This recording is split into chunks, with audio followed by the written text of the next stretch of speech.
Hello, everybody. Welcome to Hi. Sovereign Lovestream. Happy Sovereign Sunday. Happy Sunday. Wow, it's been a crazy week. Things are really Intense. That's a good way to put it. I think we need to talk before we get into the topic today, which is interracial relationships, which is kind of related to what's been happening with all the racial tensions this week. I think we need to talk a little bit about George Floyd and about what's happening. Do you have anything you want to say about that before I get into one of my rants? Yes, I was actually thinking about this a few minutes ago. It has been a very intense week, and last week after our show, we had actually already decided to do this topic on interracial relationships, and it seems even more appropriate now. There's so much going on, and there's this confusion, and everybody is taking sides, and it seems like where we should be more united in this moment, people are even more divided than usual, and it's pretty sad when you think about it. So I think the main message, at least from my part, is we all have to do our work. There's so much work to be done. And I think we have a tendency to view what we want life to look like, and we want everybody to fall in line with our view of the world, and that's never going to happen. There are too many points of view, there are too many ways of looking at things, and I think the only thing we really have control over is ourselves and how we do the work. Last week, we talked about personal responsibility. And in this case, I think it's more important than ever to be fully aware of our personal responsibility, to look at where some of our thoughts stem from, where some of the stories that we've told ourselves come from, whether that's us looking at what the media is showing us and fully believing what the media says instead of doing our own investigation, instead of talking to people that are present, people who are having these experiences.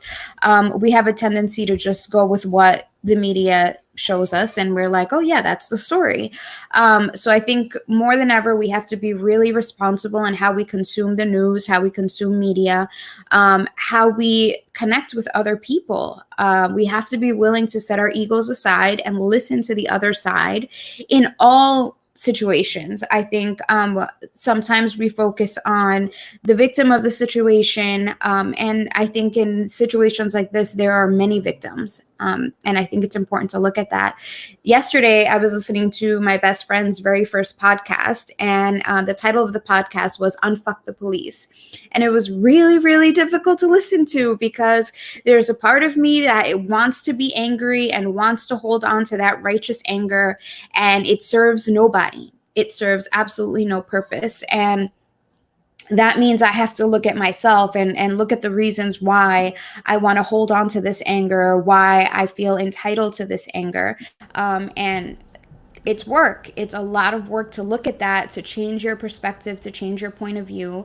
And that doesn't mean that it dismisses anything else. It just means looking at yourself, sitting with the uncomfortable feelings, sitting with the uncomfortableness of watching a fellow human being suffering, and having to deal with the fact that, yeah, that's happening in the world.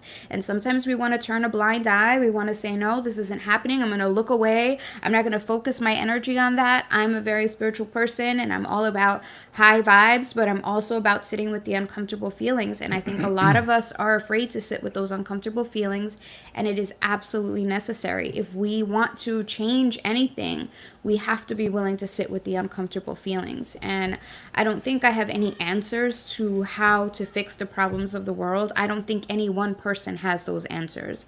And I think this episode is very specifically about how we are doing the work as a couple to work through the situations and the circumstances that we all experience. And I mean, that's just my 2 cents, I think.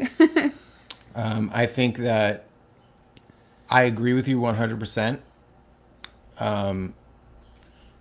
I do feel like I have a rant in me that I need to get out because I think you're absolutely right. I mean, we need to be empathizing with all parties. And as hard as it is, I mean, I gave a speech in 2015 at the Liberty Fest in New York City where the theme was empathize with cops, right? I get that police believe that, probably most of them believe that they're trying to do the right thing, and they know the system is broken. I've helped organize events with police officers, both white and police officers of color, and they know the system is broken, even the ones that are, very gung-ho about it, but they feel like it's the best system we have. And, I vehemently disagree with that.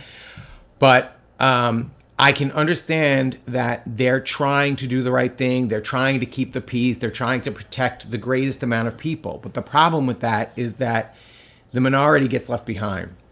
And so I feel like I need to challenge people. And I feel like this is going to trigger some people. And I'm not intending to trigger you. Really, what I'm doing is pleading. And specifically, I want to talk to the 70% white Americans who either stay silent about this issue or automatically take the side of the police. I understand that rioting and looting does not seem like, and in many cases, in many ways, is not the best response to police brutality and murder. I agree with that. I don't condone looting, but I have to say this, right? The 70% white majority can stop police brutality right now by standing up and telling the police that work for us, telling the government that works for us, we're the majority. This is a democracy. So that's majority rules, right? Which is immoral, but that's the system we're in.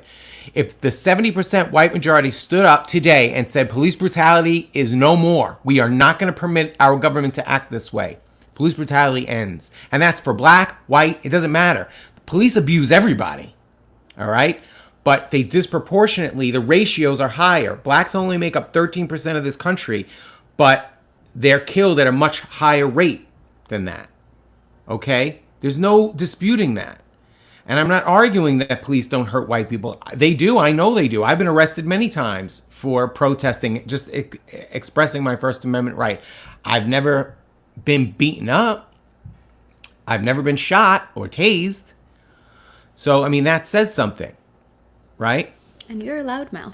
And I'm a loudmouth. I'm obnoxious. I will get in a cop's face. I've been accused of assault for brushing against the cop's pinky, but that was the end of it. He walked away. He said, "You just assaulted me." But, his logic couldn't hold up, so he walked away. But that's besides the point.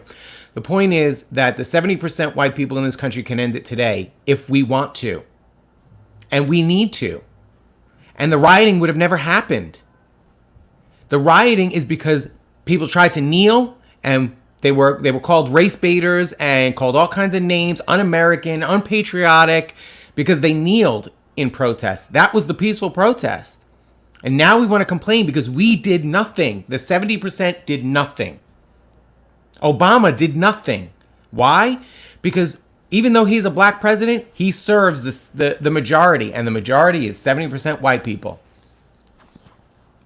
Biden, if you're a progressive and you think voting is the answer, voting is not the answer, because Biden isn't going to do anything either, because he serves a 70% white majority that is silent. They may care. Hopefully they do care, but they're silent about it. If the white people were out here protesting peacefully, if the 70%, I don't even know how many people are in this country and what that 70% white population, how many people that is, if we were all in the streets saying no, this would end today. That is our responsibility. That's our individual responsibility and collective responsibility to do that. And I'm challenging you to get involved. You don't have to go out and riot. You don't have to go out and loot.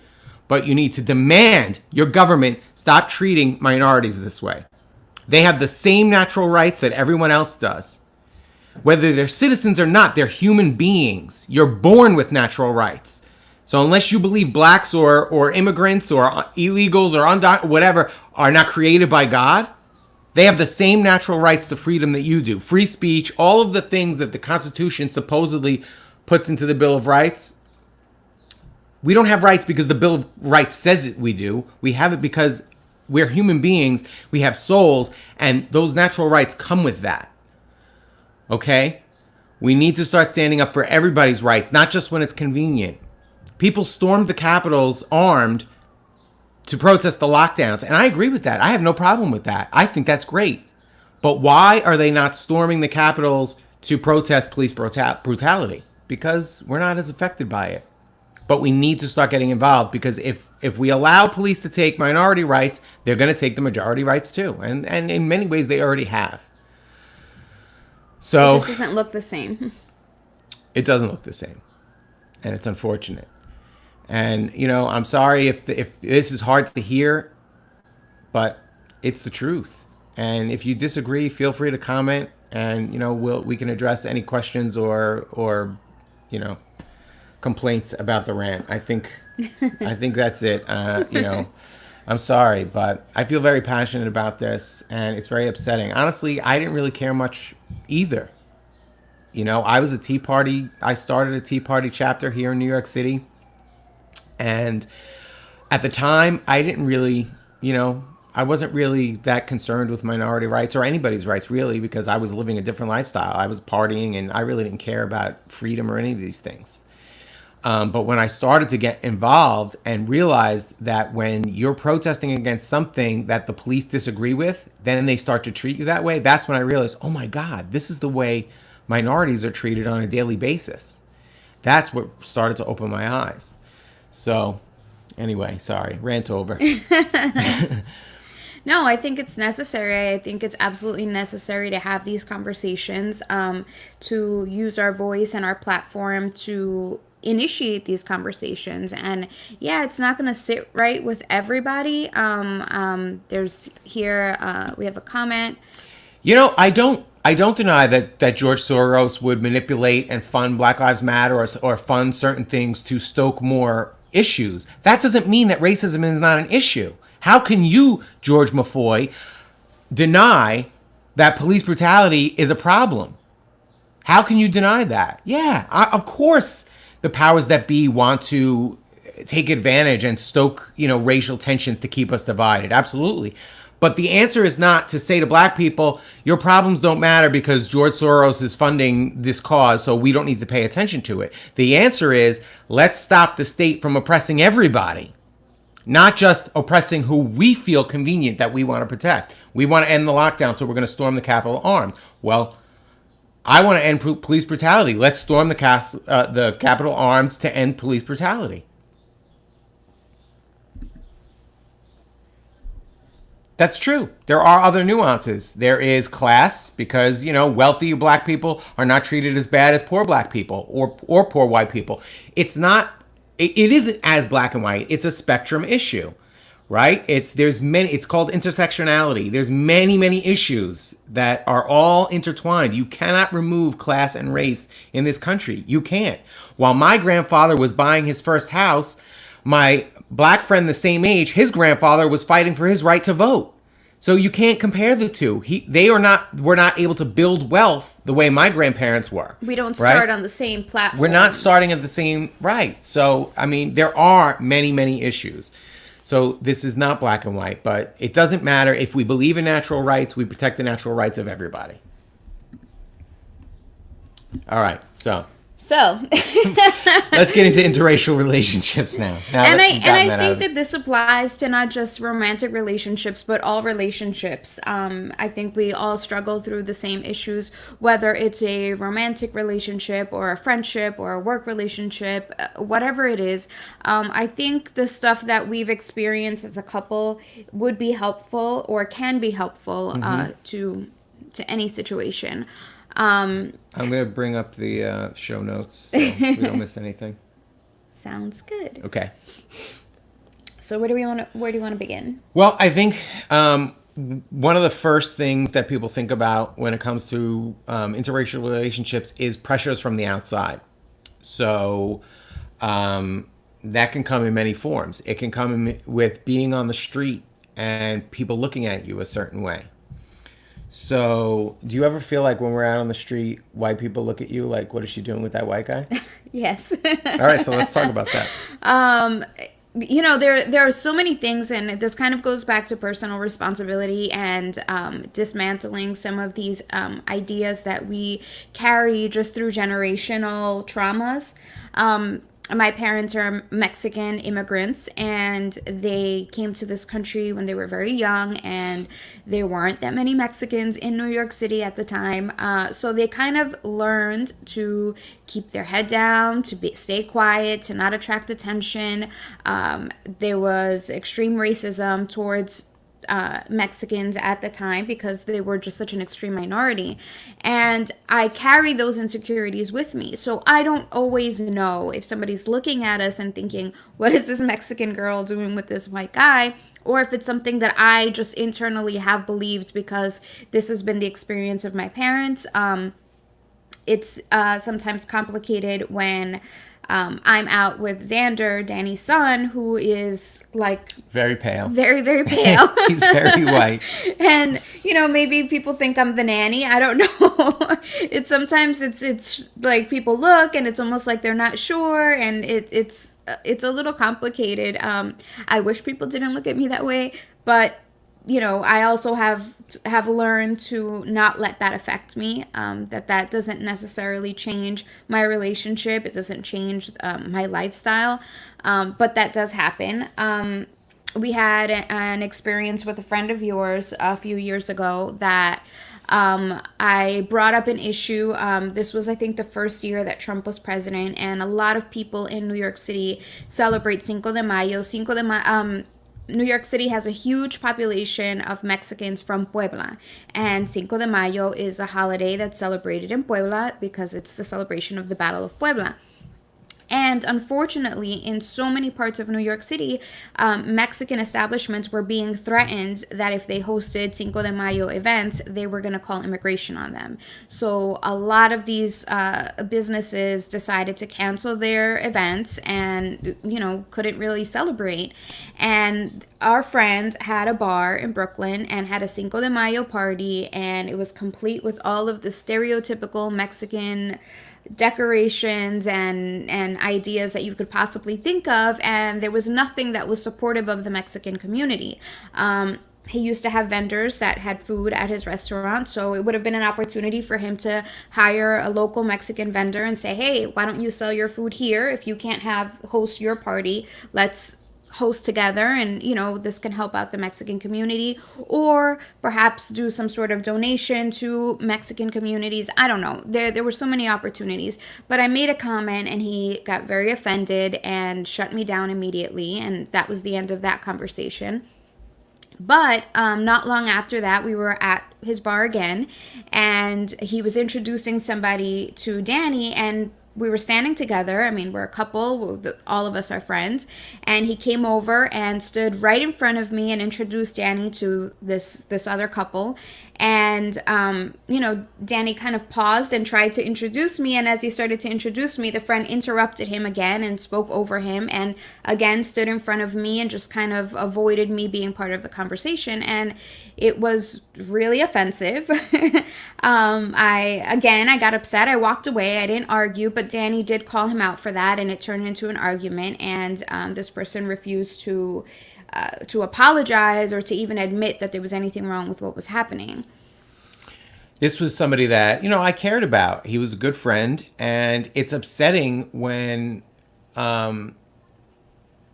somebody treats not just your love. I mean, obviously it's more hurtful to me because she's my love, my love. And it's of course always more taken more personally. But just in general, for someone to kind of make these comments and take these things and then when you bring them up, like in a nice way, not like calling him out like, hey, asshole, what are you doing? It was more like, hey, you hurt her feelings. Oh, she's just being oversensitive. And, there's no like, oh my God, I'm sorry. I didn't mean to hurt her feelings. I don't know what I was thinking, or I was drinking at the time. And, I just, whatever. None of that. So, but it was a struggle for me because I wanted to remain his friend despite this. And Vanessa tried to be supportive. And for months, we were going to the bar because it was new business and we wanted to support him. But at the same time, Vanessa was like, look, he just keeps insulting me. And it's clear that there's some subconscious, issue here, and I can't support this anymore. It came to the point that because he just refused to even see her point of view, even trying to calmly talk about it, I had to just end my friendship with him. And that's sad for me. I didn't want to have to do that, but that was something that was causing conflict between us.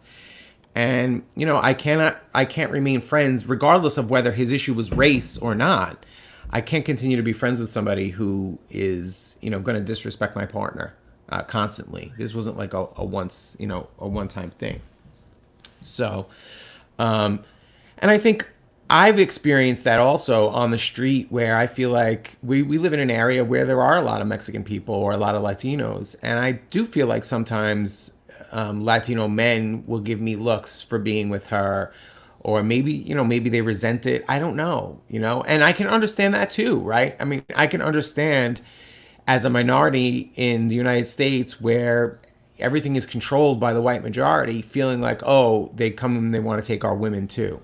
I mean, obviously love, doesn't work that way, it doesn't see those things. So, we're going to fall in love whether or not we're from two different groups or economic statuses or whatever it is. That's not going to stop you from falling in love. So, but I think, it goes both ways, I think, again, the anger can come from any side, and that's like our personal responsibilities to deal with those things, those angers or resentments we might have towards other people. And I think that it means having those difficult conversations within our own families. I mean, there's no denial that even in minority communities, racism exists towards white people, towards other races. It's not limited. We're not here to say white people are the only racist people out there. It exists in all other cultures. And I think, it goes back to personal responsibility. Once you're aware of the issue, having the conversations with your family members, hey, that comment is you're making a generalization, you're collectivizing a group of people and you don't really know.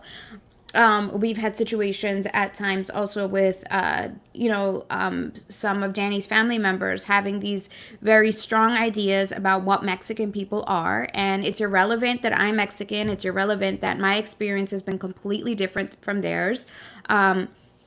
Like I said, my parents are Mexican immigrants. I grew up in a household that welcomed immigrants when they arrived from Mexico. And our community, the Mexican community, at least the Mexican community that I grew up in, was always very helpful. There was, if somebody arrived, there was always somebody that was going to show up with I have a place for you to stay. Somebody saying, I have a job for you to start tomorrow. It's, just delivering groceries or washing dishes or whatever the job was. Somebody else would show up and say, here, I have $50 I can give you to help you out until you get on your feet. And the community just always stepped in to help. And we've had conversations with some of Danny's family members that believe that as soon as Mexicans cross the border, they go right to the welfare office and get all of the benefits that are given in this country. And I mean, from every Mexican that I've ever encountered and have been connected with, that has not been the case. And but that's irrelevant to some of these people, because look, we're talking mostly about my dad. So my dad is a Trump supporter. He's a MAGA guy, and I understand my dad's frustration with government. So do I. I'm very frustrated with taxation being theft and it being things being stolen and redistributed. So I get his frustration, but he's taking out his anger on the wrong person. If you get mugged on the street and the mugger, as he makes off with your wallet, sees a homeless guy and gives the homeless guy $1, you're not going to attack the homeless guy to get that $1. I mean, you might ask for it back, but the homeless guy didn't steal from you. The mugger stole from you. Government is the mugger. Government is your enemy, not immigrants. So, and, besides the myth that immigrants even get yes, there are certain programs they can get certain subsidies, but it's nothing. It's nothing compared to corporate subsidies are way larger than welfare in general for U.S. citizens. Never mind the small, tiny little pittance that some undocumented can get once they've reached a certain level in the process of becoming citizens. So these rants just like pop up, and it's like I can't even control myself. So anyway. Sunday dinners with my dad can be very heated, and we get into these heated debates about this, right? You see how passionate I get about it, right? So imagine now he's just as passionate as I am, and he's arguing the counterpoints.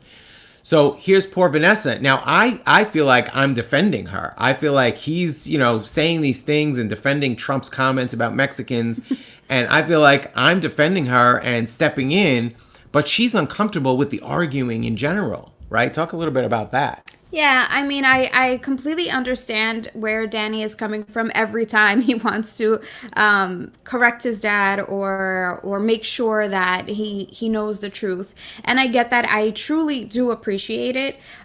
When it happens every Sunday or every time we go have Sunday dinner there, it's exhausting. And there are times where I am just not in the mood to hear it, because I know that as soon as he starts arguing, the counter argument is going to be louder and more aggressive and at times more offensive, and that's just not something I have the energy to deal with. It's exhausting. It's exhausting to hear somebody's perspective so loud. And, there have been times where I've tried to give my point of view and say, hey, I'm Mexican, so I feel like I have a little bit more knowledge about this than you, because I think you're just getting this information from the internet or from Fox News or from wherever, and I'm getting my information firsthand. I'm seeing these experiences.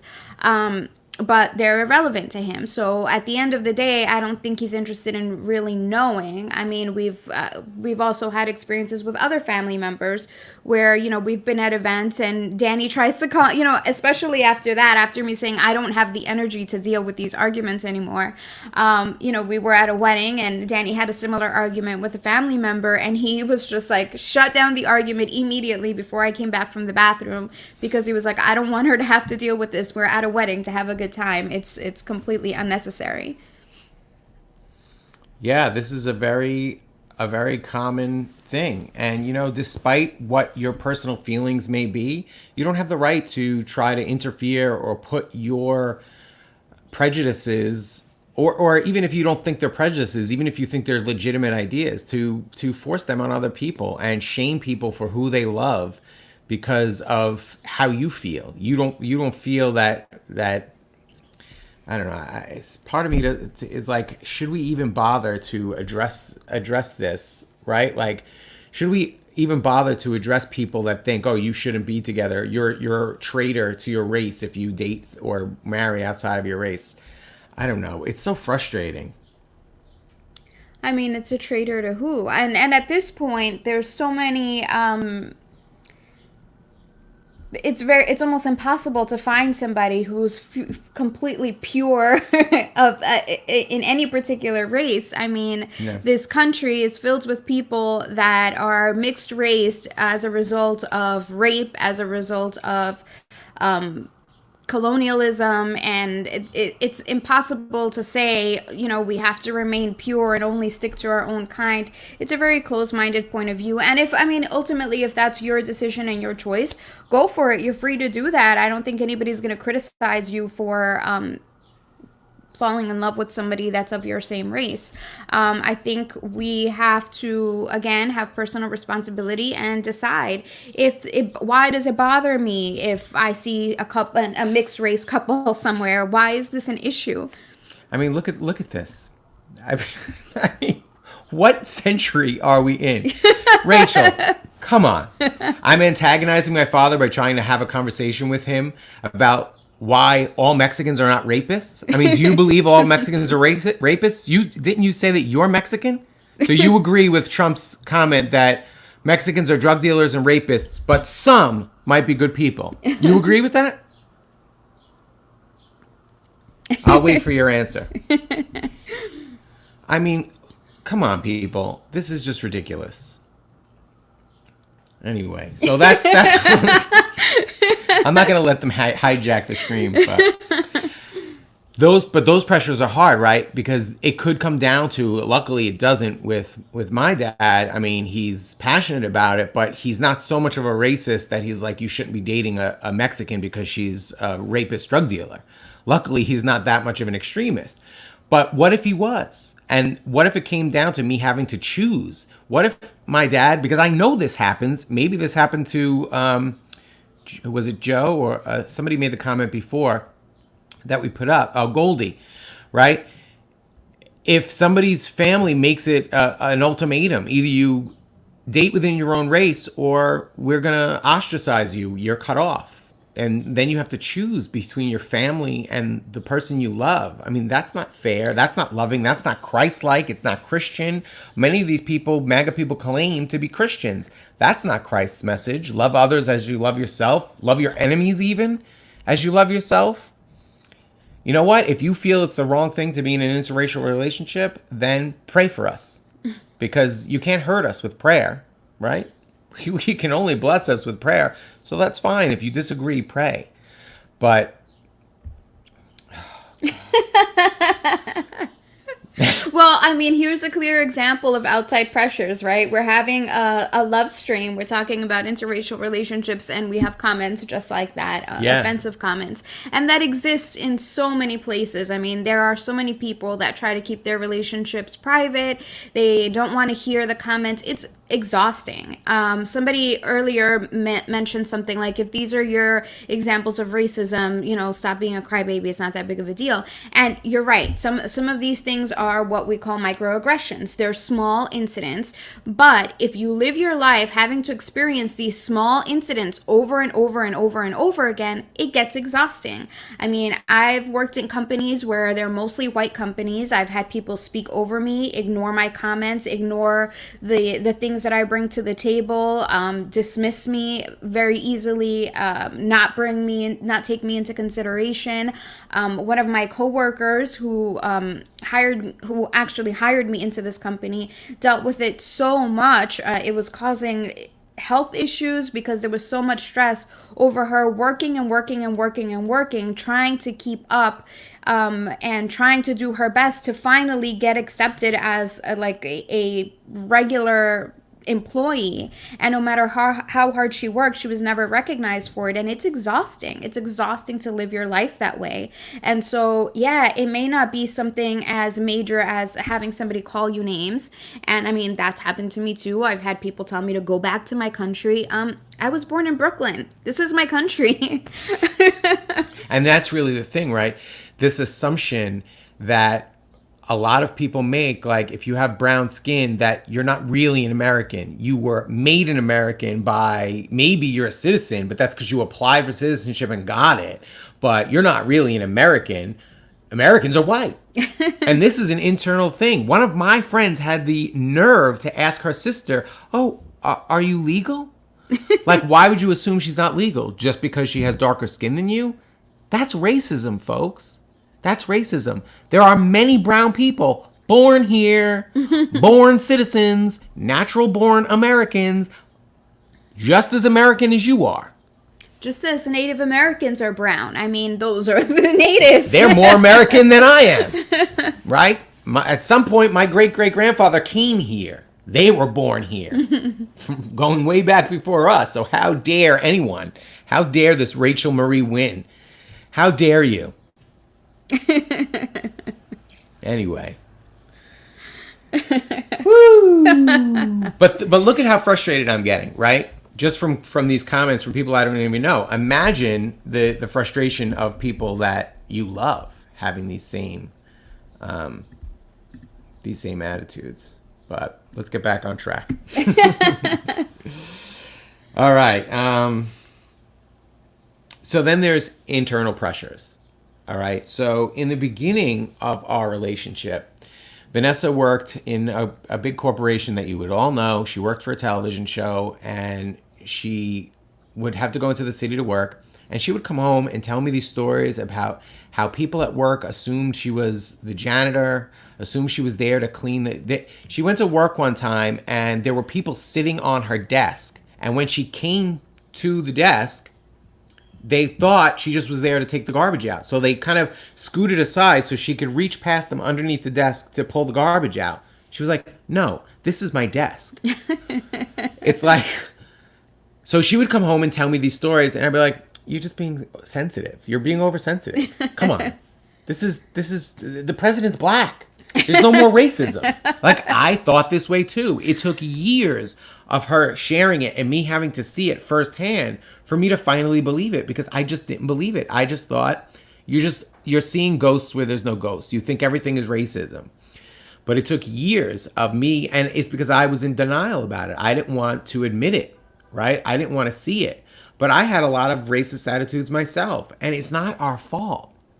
It's not necessarily our fault. Like, it's our fault if we don't process it and we don't, like, face it and then do better. That's our fault. But we're born into a society that programs these class divisions, race divisions, like George was saying before. Yeah, there are a lot of divide and conquer tactics that are programmed into society and are funded by these forces, for sure. I totally agree. But it's our responsibility to overcome these things. And you can't just cry, divide and conquer every time somebody points out racism. Because it's the ones giving into racism, it's the ones practicing the racism that are the dividing, that are the ones that are promoting the division. Right? Brown people don't hate white people because of their skin color. They're not just like, oh, I hate you because your skin is lighter than mine. If there are certain brown people that do hate white people, it's because they don't like the way they're treated. So they get fed up with it and then just like, forget it, I hate all white people, they're all racists. And obviously that attitude is wrong too, but it's understandable when you live that way. And I think that what tends to happen is, for example, we have the very overt racist, the people that are very openly racist. I mean, Rachel, right? Was that her name? You know, she's very open and saying, you know, I illegals don't belong here, blah, blah, blah. You know, that's very overt. She's expressing her opinion outwardly. Then we have like progressive liberals in New York City that also have racist tendencies. This recent thing with Amy Cooper, who is believed to be a liberal in New York City, and she pulled the race card immediately. You know, when she's on the phone, when she's threatening this guy with calling the police, she's saying, I'm going to tell the cops that an African American is threatening me.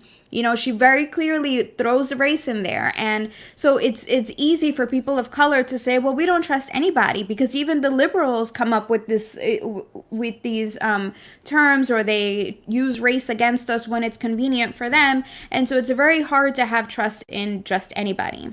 Let's talk about this. Before we talk about this, though, I just want to respond to the illegals don't belong here, it's not racism comment.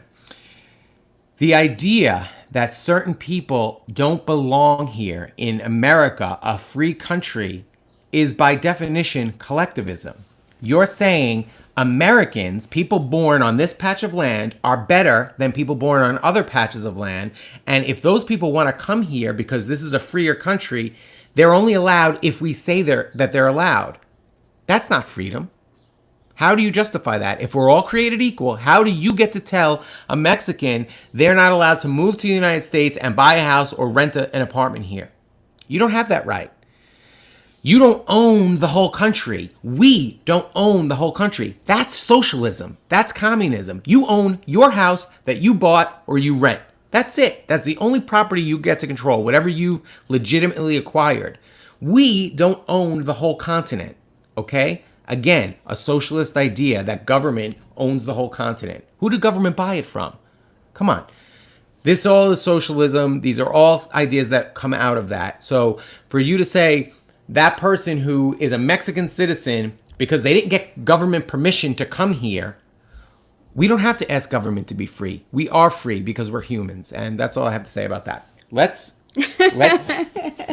elaborate on what unconscious racism is. Sure. You can start. Okay, so what's unconscious racism? So, look, obviously we know KKK members are openly racist, right? They openly will say blacks are subhuman, brown people are subhuman, they're not part of the superior race. That's overt racism. But there are times that you'll make a racist joke because it's funny, or you'll justify it because it's true.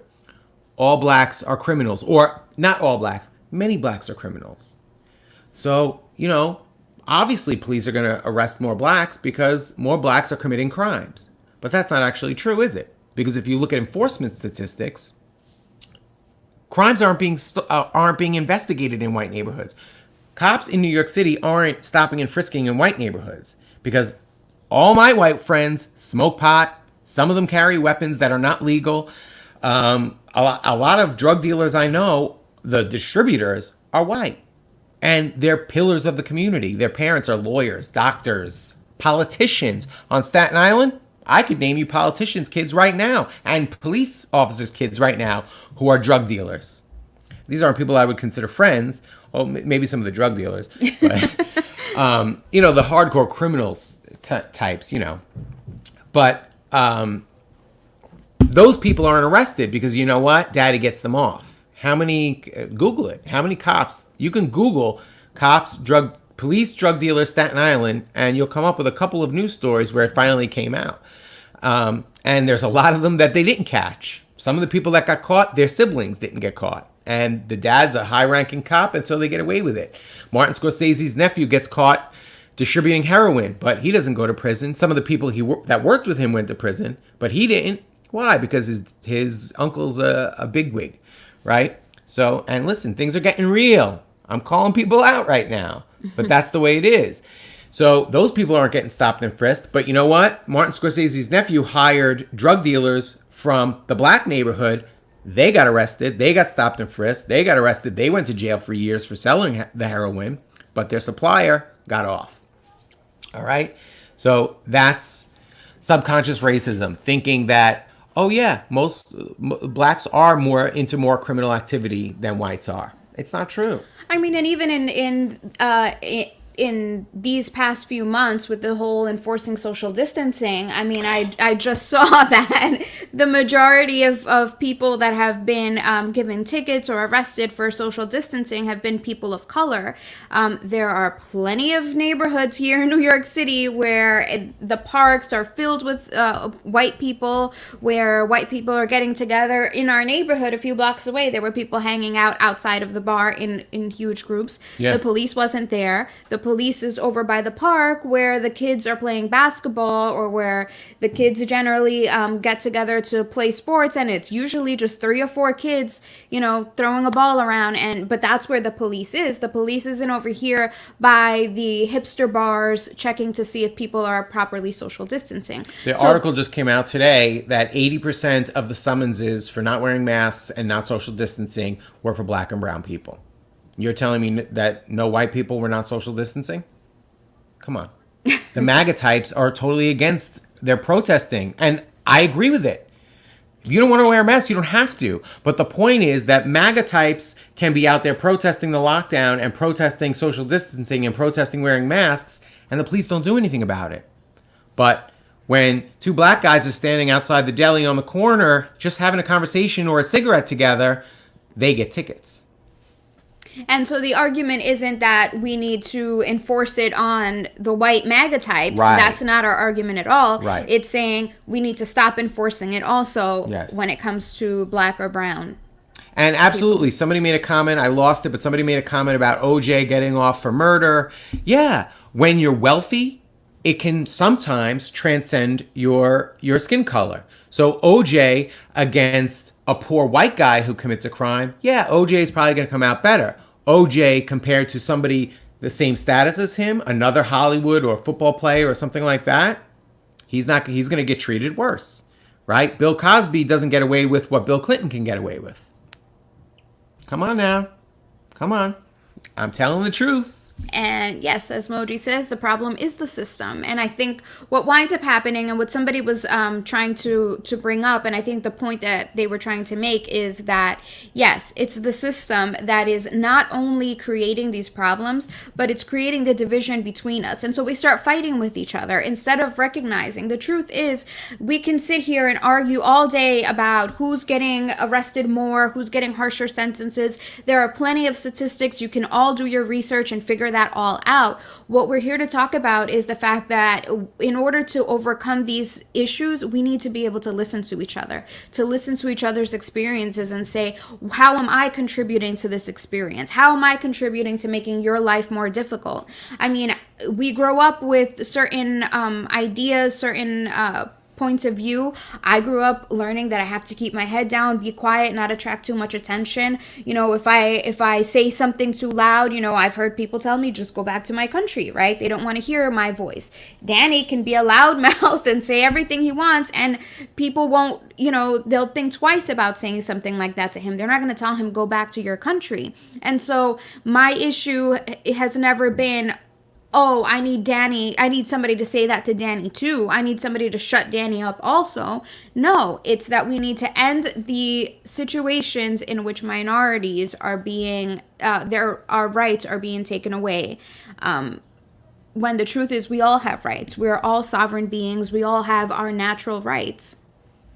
Yeah, and you know what? It's not about globalism versus nationalism, because they're both forms of socialist tyranny.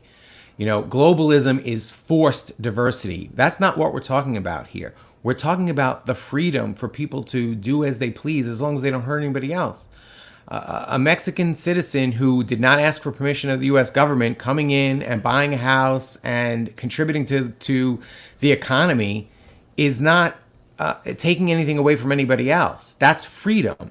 Read Adam Smith. If you're a capitalist, capitalism requires open borders to function healthy.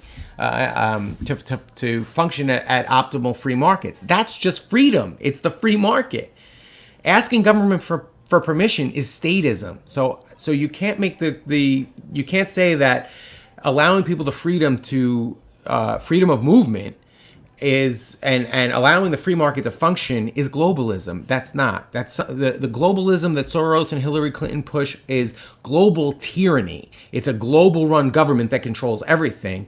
Or the MAGA type of nationalism, where it's American-centric, is a localized tyranny. It's all tyranny. None of it is free market.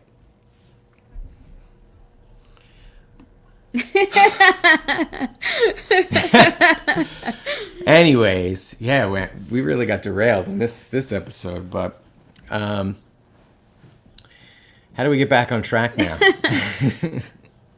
You know, again, we're talking about empathy and being able to listen to each other's different perspectives and recognizing that we're all human beings. You know, even Rachel, I disagree with you. I don't think that you fully understand God or the Bible or any of that.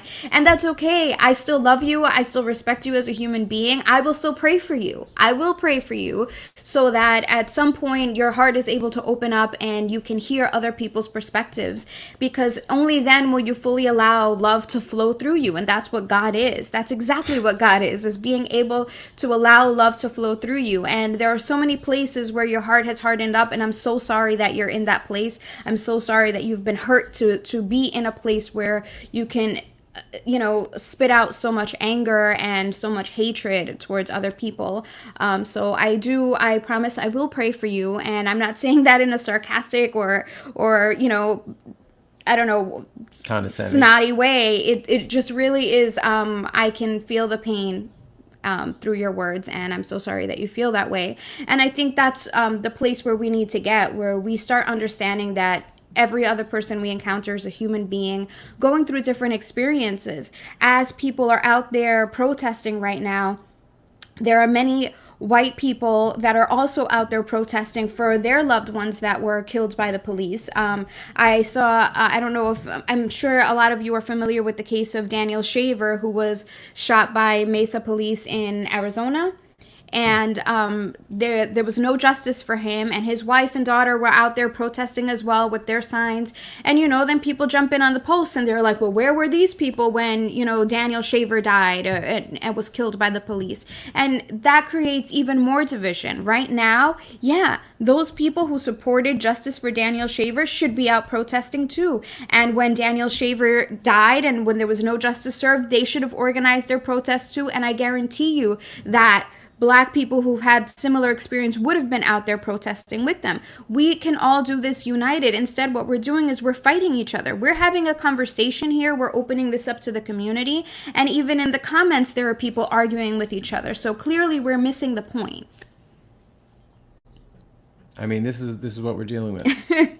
And yeah, I agree. I said it in the beginning. Looting and rioting is not protesting, and it doesn't necessarily, we're not condoning the looting. But what we're saying is it's understandable how people are so angry that they lose control after they kneeled peacefully.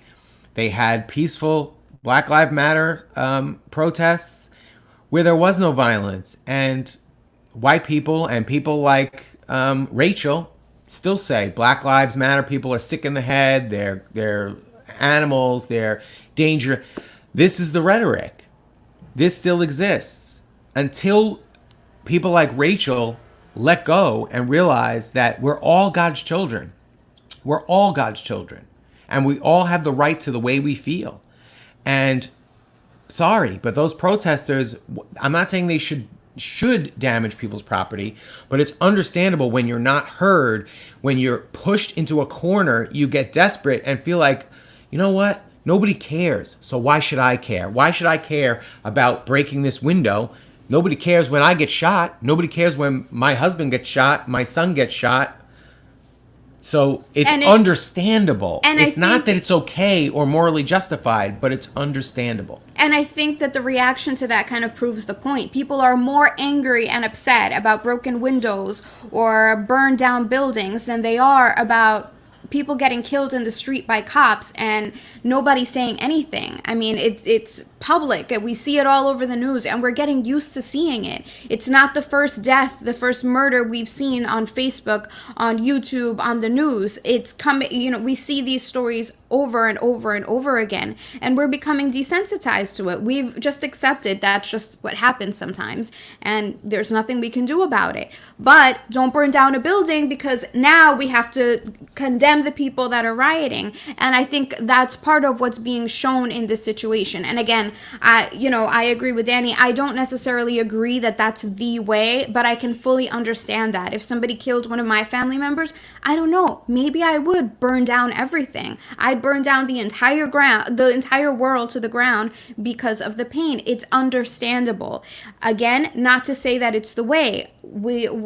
In my opinion, we all need to do the work. We all need to look within ourselves to see the ideas that are so deeply ingrained inside of ourselves. I mean, for so many years, I did believe that I was inferior to white people. That's a story that we've been told for many years. That's a story that African Americans have been told for many years. They're descendants of slaves. They've dealt with segregation. They've dealt with lynching, and all of that are generational traumas. And I mean, we saw this quote recently that said, your wound is not your fault, but the healing is your responsibility. Yeah. And so a lot of us have all of these generational traumas, and it's hard work to let go of them. It's hard work to work through those traumas and release them and recognize that we are sovereign beings, that we are responsible for our own lives, and that means that we have to look at the ways in which our lives have been colonized, the ways that we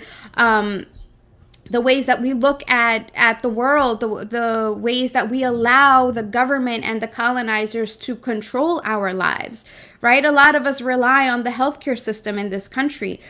What healthcare system for minorities? We have the Tuskegee syphilis trials. We have the mass sterilization of Latino and Black women in this country. All of these systems have not been beneficial to us. So why are we not looking at alternative systems? Why are we not looking to take care of our health in a holistic way? Why are we not using midwives anymore? Why are we not looking for people to stand up for us, to use our voices to defend ourselves? We keep looking to vote in somebody else that's going to fix things for us, and that's not going to happen. We have to be responsible. And this is absolutely true. Everything will go back to normal if we don't come up with a strategy, if we don't wake up, if we don't start taking responsibility for ourselves, for our decisions, for the ways in which we're responding to things. The anger is absolutely justified. There is absolutely, it's understandable to be angry, but how can we respond to this anger in a way that benefits us, in a way that benefits our communities? We need to start building stronger communities, helping each other out. We need to start exercising our Second Amendment rights. We need to start paying attention to how the medical industry, the pharmaceutical industry in this country is affecting our communities and what we can do about it. We need to start growing our own food and not depending on the government and not depending on all of these outside sources. We need to build self-sustaining communities. Okay, Joseph. All lives matter. So were you out in the streets protesting when George got killed? You don't have to riot, but were you protesting? Did you raise your voice? See, this is the problem, that so many people have been making comments about the looting and the rioting, but I went back. I'm looking on social media and I'm going back through their posts to see if they made a comment about the injustice of the murder of George Floyd. Say his name, right? But I didn't see any comments about that. They were silent about the murder. But all of a sudden, looting, whoa, that's a bigger problem than murder. One black guy getting killed, no problem. I'm not going to speak up about that. But, oh my God, a bunch of black people, or it's really, if you look at the videos, it's a lot of white people doing the rioting and the looting. That happens, all of a sudden I'm going to speak up. That's the problem. You're more concerned with theft, which theft is immoral. Nobody's arguing that. Destruction of property is immoral. But murder is worse. Murder is worse. And if you reveal your subconscious biases, you want to talk about subconscious biases, Huggin, and I agree with you, Huggin. I saw that you said before that you don't think rioting is the right response. I agree. It's not the best, most loving response, but it's understandable why people would be so angry. Live the racism experience every day. Be profiled every day. Be stopped and frisked almost every day. Be followed around a store every day because you're suspected of being a thief. Have the president call you a rapist and a drug dealer on TV. Live that experience.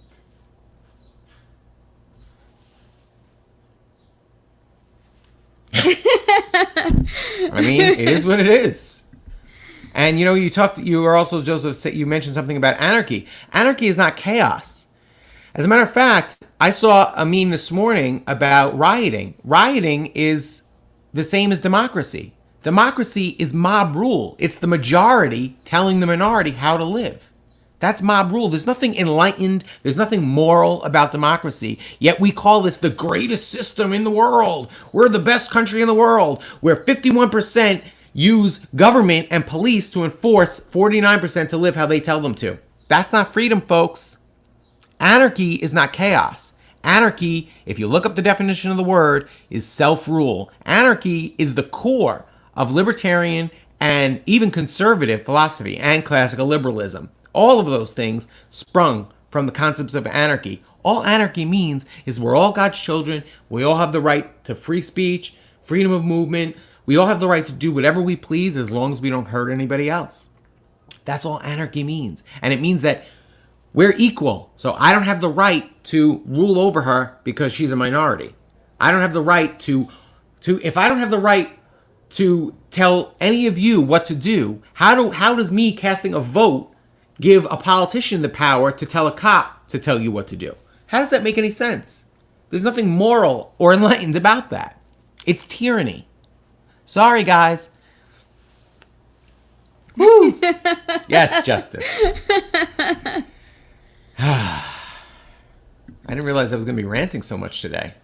It feels good, though, to get some of that out. Get all that energy out. to release it. So thank you, guys. Thank you for giving me the opportunity to get some of that out. Because, it's been a frustrating week. It's a frustrating week. It's frustrating to deal with people to have these conversations over and over with people that are more concerned about the looting than they are about police murders. They're murdering everybody, not just blacks. It's just in a greater ratio. No, socialism is not better. But this is socialism. Democracy, this democratic system we're in is socialism. Sorry. Taxation is theft. Taxation is socialism. We've been a socialist country for more than 100 years. It's time to face that fact. It may be socialism light. It may not be North Korea. It may not be China. Yet, as a matter of fact, China is somewhat more capitalist than we are. But this is socialism. You thinking you can tell someone else what to do because you outvoted them is socialism. Study it. Taking people's money to redistribute it is socialism. Taxation is theft. And I agree with that. And I understand why people get upset at illegals because they think they're getting welfare. Do the research, man. Go with an illegal to a welfare office and have them apply right in front of you and see what they're told. Okay? I mean, even going with a minority to the welfare office and seeing what you have to go through is maybe it will be eye-opening. How would you have a country? Who needs a country? Why do you need a country? Why do you need a government? Do you need government to tell you what to do? You need government to protect you? Take responsibility for your own life. And I think, ultimately, as I was saying earlier, it does boil down to personal responsibility. All of our issues come down to personal responsibility. We have to be willing to defend ourselves. We have to be willing to feed ourselves. We have to be willing to look at all of the information to educate ourselves. Take back your sovereignty. Exactly. We are already sovereign beings. We are under the illusion that we're not sovereign. We are under the illusion that we have to ask daddy government for freedom, that we have to ask daddy government to give us rights. No, we already have them. We were already born with them. We were already born absolutely perfect. I'm perfect. Danny's perfect. You're perfect. And that already exists. Now, we've been conditioned to believe all of these other things. I mean, even some religions condition us to believe that we're all sinners and we have to repent and ask God for forgiveness over and over again, that we're not worthy. We are absolutely worthy. And the only person judging us is ourselves. We're judging ourselves and each other. God isn't judging us. The world is a dangerous place. I mean, honestly, I think the world is a dangerous place mostly because of the United States military and what they do all around the country, making enemies by interfering in other people's business. The world would be a lot safer if the U.S. wasn't meddling in everybody's business. And Joseph is talking about he wants small government. Well, what's a smaller government than anarchy? That's the smallest government you can get. No government at all. Exercise your Second Amendment. Keep yourself safe. The founders didn't believe in institutionalized police or military. They believed in militias. So everybody in the community is armed, and when there's a present threat, when there's danger, those people get together and form a militia and deal with the threat, and then it breaks up so that no one's tempted to rule over each other using the military. And that's exactly what we have now. We have militarized police that are treating Americans like they treat people in Afghanistan and Iraq. And you know what? That's immoral too. We trespassed in their countries because our politicians said they had weapons and there were no weapons. So, whew. Only perfection can exist. Yes. And I think we are under the illusion that that's not the case. And it's our job to get back to that place. It's our job to connect with each other and recognize that each human being that we encounter was created by God in some way or another. And yes, even Trump, even the police officers that have murdered somebody, these were all created by God for a reason. So what do we do in a situation like this? I saw Emoji's comment about, us needing to come up with a solution.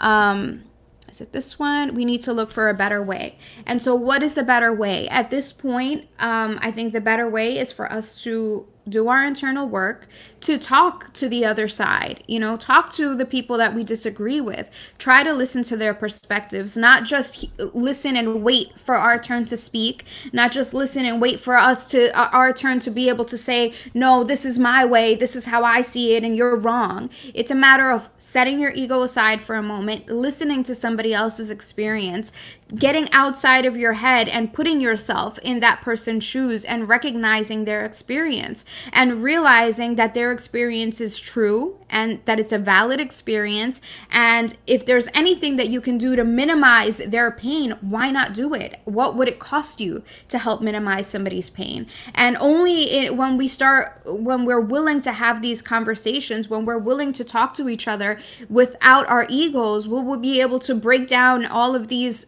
misconceptions, all of these thought beings that have come into our existence that make us believe that we're not equal, that make us believe that somebody who's born on the other side of an imaginary line is somehow better than someone born on the other side, or that somebody born into a wealthy family is somehow better than someone born into a poor family, or that someone born of one gender is somehow better than the other gender. Once we start connecting with each other honestly and empathetically, will we finally be able to move past all of this?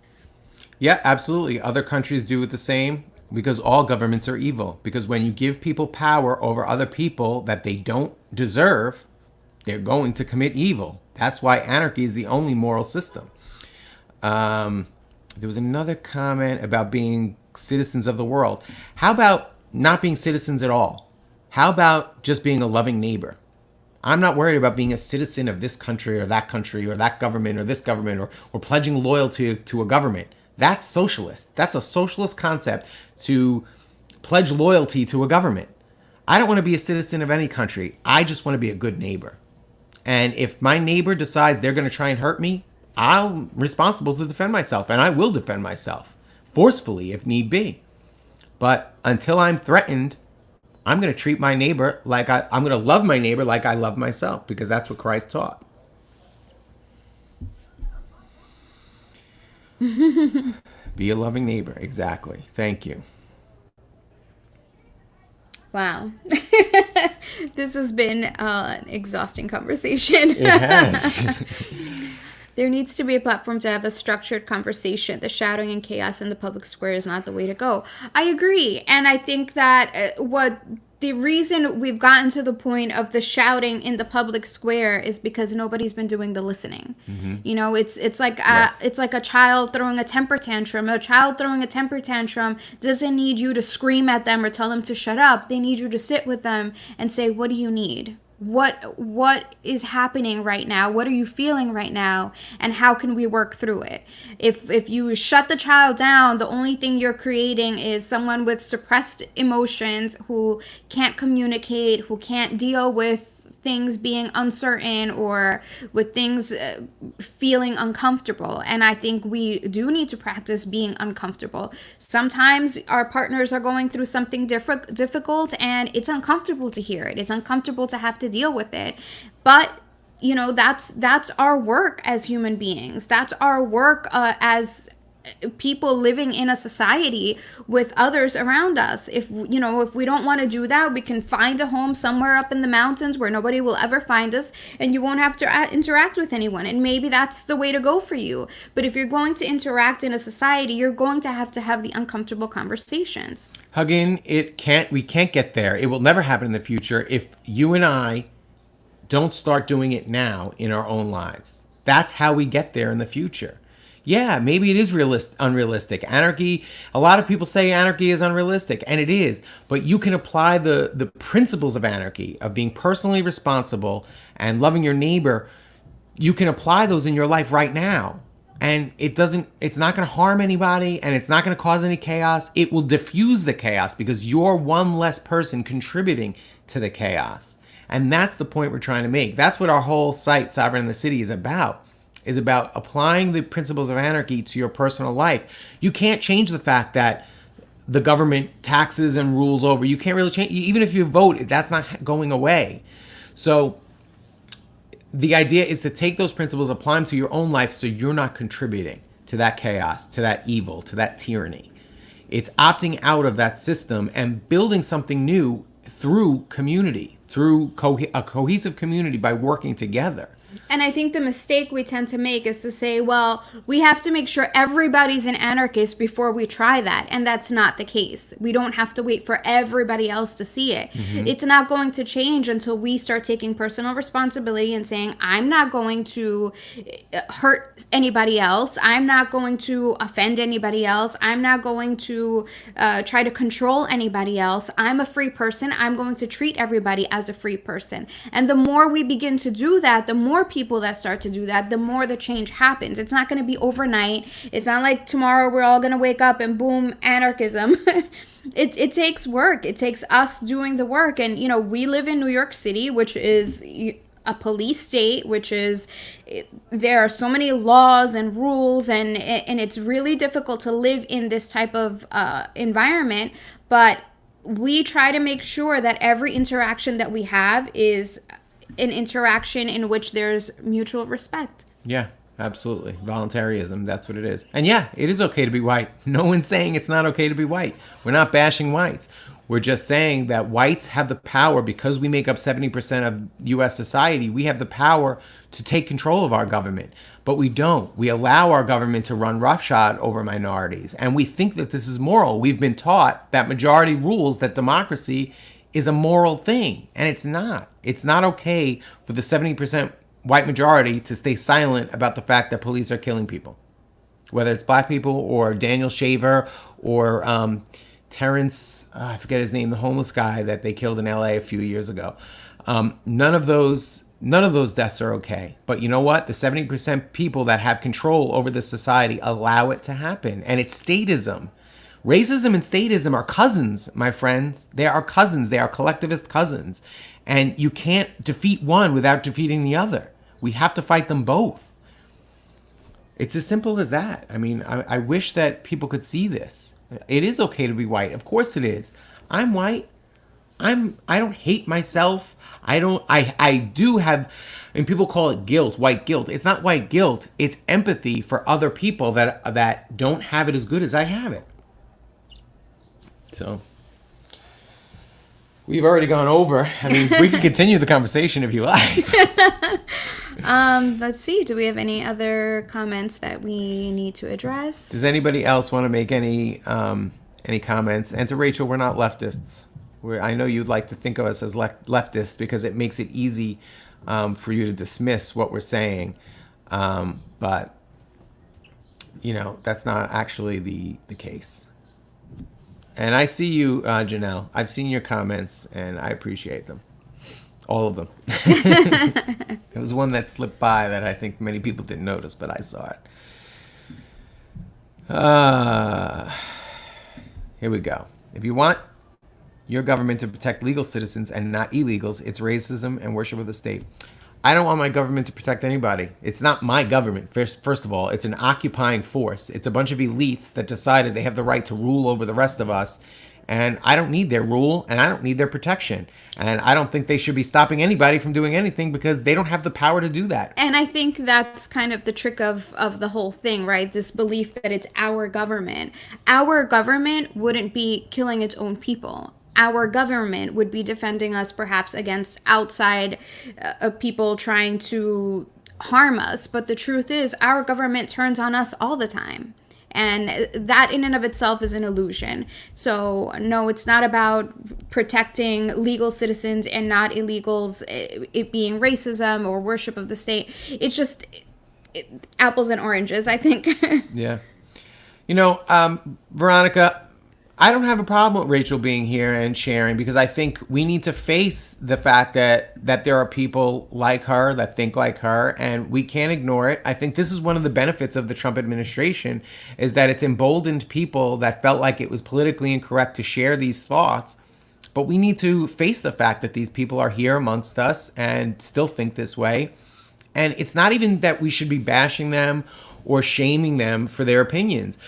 I know Vanessa sincerely meant what she said before about praying for Rachel, because that's the only way this gets solved, is if we deal with people that have these prejudice and hateful attitudes with love, share Christ's love with them, and help them to see that, first of all, if they're Christians, that this violates Christ's commands to love your neighbor as you love yourself. Obviously, considering you're illegal, as someone an illegal, no human is illegal. I would assume, Rachel, that you're probably pro Second Amendment, right? I mean, I don't know if I don't think there's anything such thing as an illegal gun, because I don't think government has the right. The Second Amendment says, "Shall make no law." So therefore, all gun control is unconstitutional. So there's no such thing as an illegal gun. Well, I take the same principle of freedom and apply it to immigration. There's no such thing as an illegal person. Everybody is free. This is a free country. You have the freedom to come here and rent or buy a house and apply for a job. And if somebody wants to hire you, if the free market wants to hire you, that's their right. Who are you to tell someone they don't have the right to hire an illegal because they didn't ask for permission of the socialist government to come here, right? So you have to consistently apply those things. So these are arguments we can make with people like this, with conservatives. I come from, and I still am, very conservative on a lot of things. I am wholeheartedly pro-life. At the same time, I think it's it's not up to me to get in between a woman and her doctor, or a woman and God. God will deal with women who abort. And that sounds so judgmental, because I think that that's like a whole other show, right?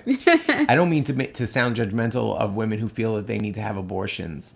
I think, like you were saying, it is between God and that person, and it's not up to me to get in between that. Exactly. And it's not up to government to get in between that. God is much more effective at dealing out justice than humans are. And I completely agree with you, Rachel, that it shouldn't be your responsibility to support illegals. Absolutely. It shouldn't be your responsibility to support anybody.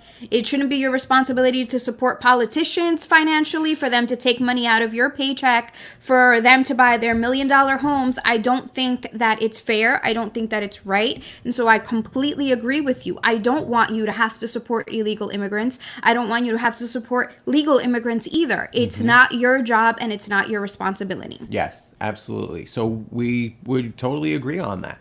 But again, the mugger here is government. Government's the one taking your money and giving it mostly to Amazon and Tesla and all these big corporations. They're the ones getting the most of your money, and war contractors. Do some illegals get some benefits? Yes, I'm sure on a state level or local levels they can get certain things. But like I said, go with an illegal to a welfare office and try and watch them try to apply and see what happens. They're not going to get it. Without a social security number, you don't get it. And you can get a social at a certain point before you're technically a legal citizen, but it's not just anybody can get it. All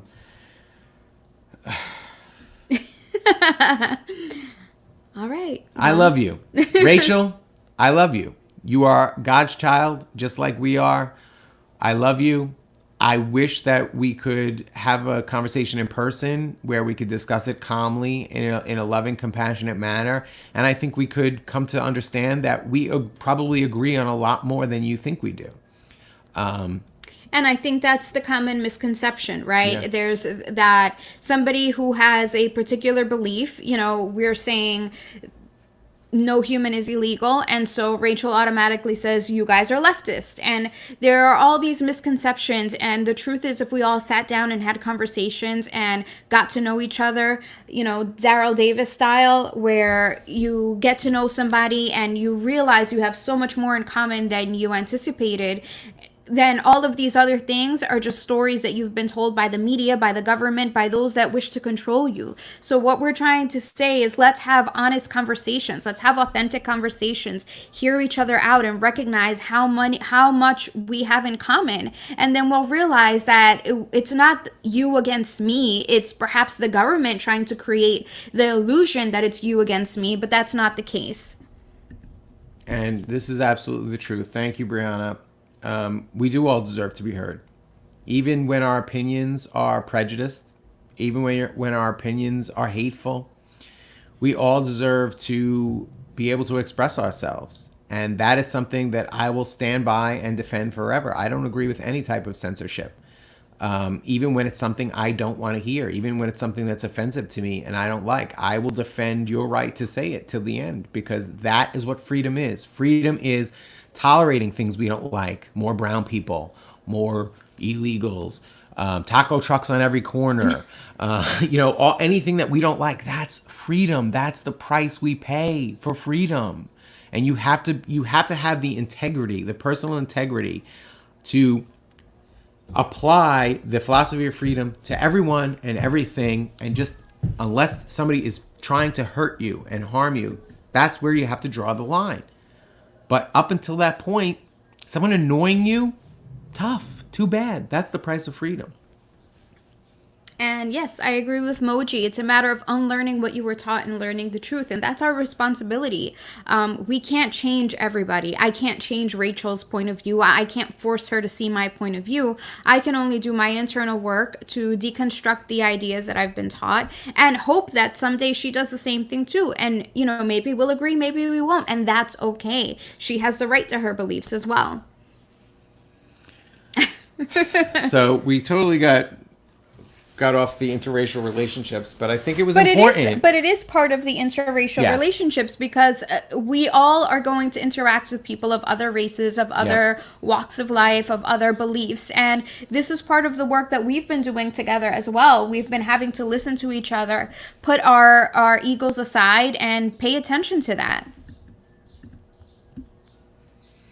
We prefer to talk about love also, but sometimes we have to face these hard issues and deal with them and not just shut them out. I could have easily blocked Rachel and ended the conversation. And believe me, some of her comments, especially directed at me personally, some of the names she called me, I had the temptation to just block her. But you know what? I can't shut that out, because we have to face it. It's there. And I think that it is part of love, doing the work and having these uncomfortable conversations and giving a voice to people that we disagree with. That's part of the love as well. And I know we tend to think of love as it's all pretty and nice and sweet, but love is the hard work, is looking at the difficult parts, the ugly parts that we don't want to see. I mean, we work through this stuff in our relationship. There are some aspects of our personalities that we don't like about each other, and we have to sit with that and deal with it and listen to it. Sometimes I want to talk to Danny about stuff that he's not interested in, and it's a matter of him having to be present and paying attention, even if he's not interested, even if he doesn't agree with my opinion, even if I'm having a meltdown over something and he's like, "You're totally overreacting right now." When he sits there and listens to it and empathizes, I can finally release it. And that's part of what we're trying to show with this conversation, that some of Rachel's comments are hurtful. I think I've gotten to a place where I'm no longer affected as much by those types of comments, but they are hurtful. And the truth is, I recognize that they also come from a place of pain. They come from a place of fear. Yeah. There's clearly, she's clearly upset about having her money stolen to be given to someone else. And if that someone else in her mind is an illegal, I can totally understand why she would be angry. Unfortunately, it's not correct. And somebody made a comment before, like, "Oh yeah, so I guess feelings come before facts," or something like that. And it's the same case with Rachel. Clearly, her feelings are in a place where she feels like it's unfair. And I can understand that. I can relate to that. I can empathize with that. It is unfair to have your money stolen. And it's unfortunate that you've been told that your money is being stolen to be given to an illegal immigrant, when in reality, the majority of your money is going to major corporations. Yeah. But maybe one day you'll get there, and maybe one day you'll recognize that it's not what you think it is, and maybe you won't, and that's okay. I can still love you despite our disagreements, our difference of opinions. And I think that who was saying that they wanted to talk about love? I think that's part of, Veronica was saying she wanted to hear about love, and that's part of it. We have to love even the parts within our society that seem unlovable. Yeah, and I think that brings up a good point about emotions, right? About the fear. And we do live in this democratic system where the majority rules. And I see a lot of anxiety. And I think Trump and MAGA, I think that's what Trump tapped into, was the fear of white Americans that they're going to be outnumbered, that if too many illegals come over and the Democrats give them amnesty and make them citizens or allow illegals to vote, that the white majority is going to be outvoted and then their life is going to change. That's the fear. Mm-hmm. And so, yeah, I can understand. I feel the same way, but it's not, to me, I don't single out illegals because I know from my experience with Latinos in general, the younger generation maybe does a little bit lean towards a more leftist socialist kind of thing because they bought into the Bernie bro rhetoric. But in general, Latinos are family values. Most of them are very committed Catholics. They're very conservative people. So I just don't buy that.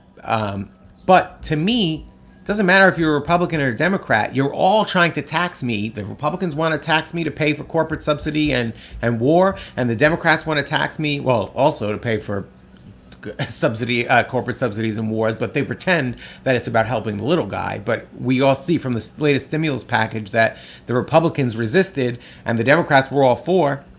They're giving trillions of dollars to corporations while giving the little guy $1,200 each. Big deal of our money. Thanks for letting us have $1,200 back. So I don't see any difference between either party in terms of they both want to take. And sometimes the Democrats want to take a little less on some issues and take more on another, and the Republicans are the opposite. And I think it's designed that way because no matter who we elect, we lose. We the people lose and freedom loses. So I don't differentiate and choose, I'm going to be a little bit more on this side or a little more. I agree with somewhat with both people on the left and the right on certain issues. And I think when it comes down to it, we probably all agree with so much more than what these two sides are being divided and thought to believe that we believe. I wanted to highlight this. I see the value in not silencing anyone now. I just get triggered easily. Believe me, I do too. And part of, I think, what we intended to discuss in this conversation was that it is difficult. It is completely difficult to have these conversations. It's hard to face the ugly stuff, the things that we don't want to see.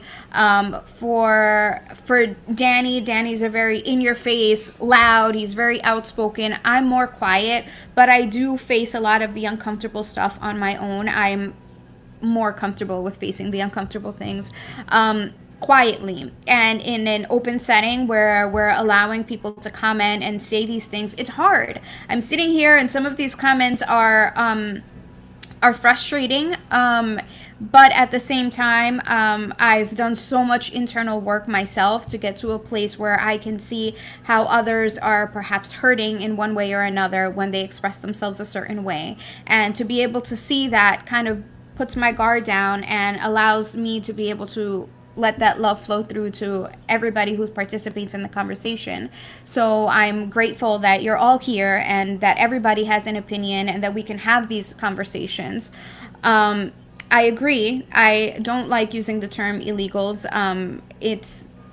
There's no such thing as an illegal human being. There is absolutely no reason to call someone that. And you want to talk about Soros, that is like a Soros invented term to cause divide and conquer. They're illegal, they're separate, they're different, they're not us. That's not true. We're all human beings. We're all part of the same God. Whether people believe in God or not, it doesn't matter. We all come from the same source. We all come from that. We all have a piece of God within us. And so we're all brothers and sisters, whether we like it or not. Sorry, not sorry. That's the truth. All right. Do we have any more comments left? You're welcome. Thank you, Huggin, for your contributions. Thank you, Justice and Veronica and Rachel. Thank you also. Thank you for your contributions as well, because we couldn't have had this conversation without you. I don't agree that Trump is our only hope. I think we are our only hope. Putting too much hope in a savior, a political savior, first of all, it's idolatry, I believe. But you're going to be disappointed. I'm sorry to say And that I think when you put your trust in another human being, you're going to be disappointed. Yeah, I think that also creates a situation where we're not willing to do the work ourselves. And I think that's part of the whole anarchist philosophy, is that personal responsibility. Nobody's coming to save you. Nobody's ever going to put your needs above theirs, so you need to do your own internal work and do the things that you value. Look at your thoughts and beliefs, and I don't know, start looking at these ideas, listening to other perspectives. And yeah, I agree that we can't just put all our hope into any single person, because we're always going to be disappointed. All right, everyone. Thank you so much. Before we go, I do just have to do a little bit of housekeeping. Please follow us on social media.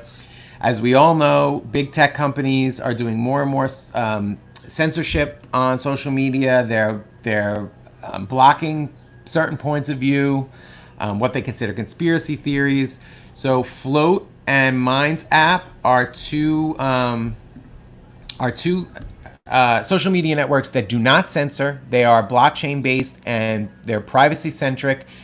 They do not sell your information to anybody, and they don't censor anybody. So we are definitely promoting their use over Facebook and YouTube. Also, we have a bunch of others like BitChute.com or BitChute.tv, I think it is like a YouTube alternative that doesn't censor. But we're also, of course, on all the major ones as well. Instagram. Please follow us, give us a like, share our stuff, share the show with people that you think might be interested in the or benefit from the discussion. We really would appreciate that. And thank you so much for joining us. It was a great conversation. It was a very lively conversation, and we appreciate that. Thank you so much. We really do appreciate everybody who joins us each week and who leaves comments. Leave us some comments on what other topics you'd like to see us cover. We're always looking for new ideas. Email us, sovereignthecity@gmail.com. Email us. Brianna and Veronica both had topics they wanted to discuss. Email us. We'll get you on the show. Anybody else, too. It's welcome. Everybody's welcome. Anybody who's interested in coming on the show. Hey, Rachel, if you want to come on the show, come on. Let's have a friendly debate. Or friendly conversation. It doesn't necessarily even have to be a debate. Okay. Thank you so much for joining us. Thank you for leaving your amazing comments, and we hope you have an amazing rest of your Sunday and a great week. Once again, just remember to do your work. Remember Amen. to look within. We love you all, and see you guys next week. See you next week. Thanks for joining.